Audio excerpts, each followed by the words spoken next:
பேர் வாழவந்தி நாடு சரவணன், கரூர்ல இருந்து. என்ன பேருங்க? வாழவந்தி நாடு சரவணன். சரி சொல்லுங்க. நான் வேட்டுவ கொண்ட சமுதாயத்தை சார்ந்தவருங்க.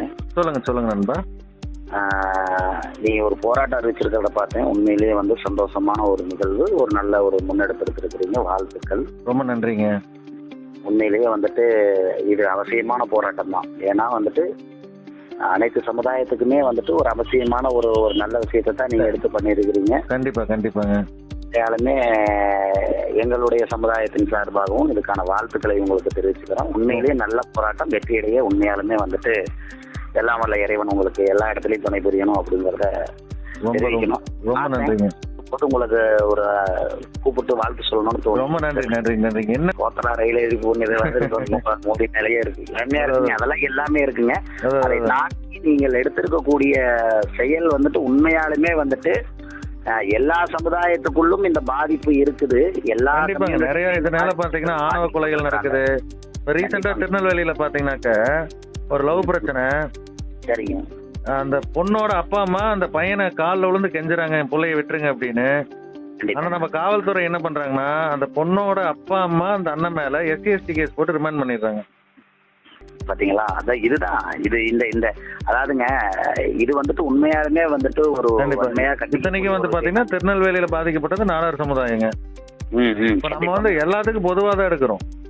கண்டிப்பா இல்ல, நீங்க எடுத்திருக்கிற செயல்பாடு உண்மையாலுமே ஒரு ஆர்ப்பாட்டம், காலத்துக்கு தேவையான ஒரு ஆர்ப்பாட்டம் தான். காலத்துக்கு தேவையான, அதாவது உண்மையாலுமே அனைத்து சமுதாய மக்களும் யாரெல்லாம் சமுதாயத்தை உயர்த்தி பிடிக்கிறார்களோ அவர்கள் எல்லாம் நிச்சயமாக இந்த போராட்டத்துக்கு ஆதரவு தெரிவிக்க வேண்டியது தார்மீக. ரொம்ப ரொம்ப நன்றிங்கண்ணா. முடிஞ்ச அளவு நீங்களும் வாங்க.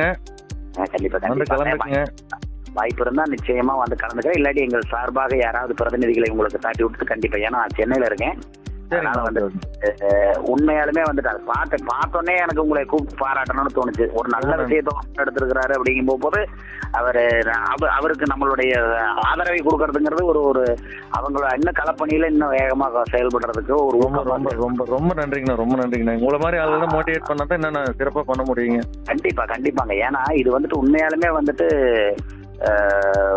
நம்ம கொங்கு பெல்ட்ல மட்டும் இல்லைங்க, எல்லா பகுதிகளிலுமே பாத்தீங்கன்னா அவங்களுக்குன்னு ஒரு பாரம்பரியம் இருக்கு.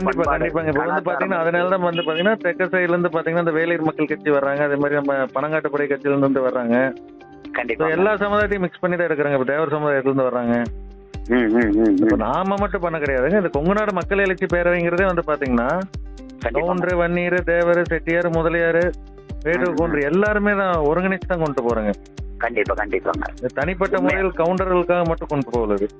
உண்மைங்க. அதனாலதான் அதை பார்த்தோன்னே உங்களுக்கு கூட்டம் பாருங்க. நான் ஒரு நல்ல விஷயத்தை ஒருத்தர் முன்னெடுக்கிறார் அப்படின்னா, நாம செய்யாத நம்ம யோசிக்காத ஒரு விஷயத்தை ஒருத்தர் முன்னெடுத்து செய்யறாரு அப்படின்னா அவருக்கு வாழ்த்து சொல்ல வேண்டியது.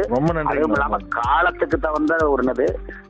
அதுலயும் இன்னைக்கு பெரிய பெரிய பெரிய எப்படி சொல்றாங்க, பாரம்பரியத்தை ஒரு சில சமுதாயங்கள் இழக்கிறதுக்கு இது போன்ற நிகழ்வுகள் காரணமா இருக்கு. இதை தடுக்க வேண்டிய பொறுப்பு உங்ககிட்ட இருக்கு. அப்படிங்கும் போகும்போது அதை எடுத்து பண்றீங்க.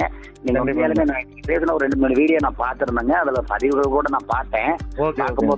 சமுதாயத்தை சார்ந்த ஒரு ஈஸ்வரன் அமைப்பு கூட அந்த மாதிரி தடுக்கிறதுக்காக ஒரு வேலை செஞ்சுட்டு இருக்கிறதா ஒரு பதிவு போட்டுனீங்க.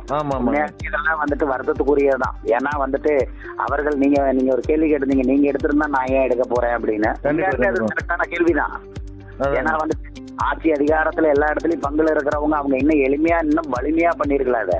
அப்படி இருக்க போகும்போது அதை மாத்தி இன்னைக்கு அதை எடுக்காதனால காலத்தின் கட்டாயத்தின் கருதி நீங்க எடுத்து அதை பண்றீங்க அப்படிங்க போகும்போது உண்மையாலுமே அது ஒரு மிகப்பெரிய ஒரு அசாதாரணமான நிலைப்பாடு தாங்க. ஏன்னா ஒரு சமுதாயமும் இதனால பாதிக்கப்பட்டு தன்னுடைய வாழ்வியலையும் வேரையும் இழந்து தங்களுடைய அடிப்படை நிலை இழந்து, அதாவது எப்படி சொல்றாங்க, வேரெல்லாம் விஷமாயி போச்சுன்னா அப்புறம் கனியில என்ன இருக்குங்க? அப்போ ஒருத்தரோட பழக்க வழக்கம் வேறங்க. இன்னைக்கு கஷ்டப்பட்டு ஆயப்பன் சொத்து சேர்த்து வச்சு ஒரு பிள்ளைய நல்லா இருக்கணும் அப்படின்னு போய் அதான் நம்ம கேட்கறோம். குழந்தைய ஸ்கூல்ல கொண்டு சேர்த்தணும்னா அப்பா அம்மா கையெழுத்து வேணும், காலேஜ்ல சேர்த்தணும்னா அப்பா அம்மா கையெழுத்து வேணும், கண்டிப்பா சொத்து மாத்தணும்னா அப்பா அம்மா கையெழுத்து வேணும். அப்புறம் கல்யாணத்துக்கு மட்டும் ஏன் அப்பா அம்மா கையெழுத்து வேண்டாம்? 100%. இது உண்மையாலுமே இது நான் சொல்ல பாருங்க, இது ஆக்கப்பூர்வமான காலத்துக்கு தேவையான போராட்டங்கிறத விட இந்த சட்டத்தை உடனடியா தமிழக அரசு அமல்படுத்தினா ஆக சிறந்த ஒரு சட்டமா இல்லைங்க, நம்ம என்ன அறிவிச்சிருக்கோங்கன்னா கோயம்புத்தூர், அடுத்து வந்து திருப்பூருங்க, ஈரோடு, மதுரை, தஞ்சாவூர், இப்படி எல்லா பக்கம் பண்றோங்க. கண்டிப்பா கண்டிப்பாங்க. மாசம் ஒரு கோரிக்கை முழக்கம். இந்த இதை வந்து அமெண்ட்மெண்ட் வந்து கொண்டு வர்ற வரைக்குங்க. ம், ம்.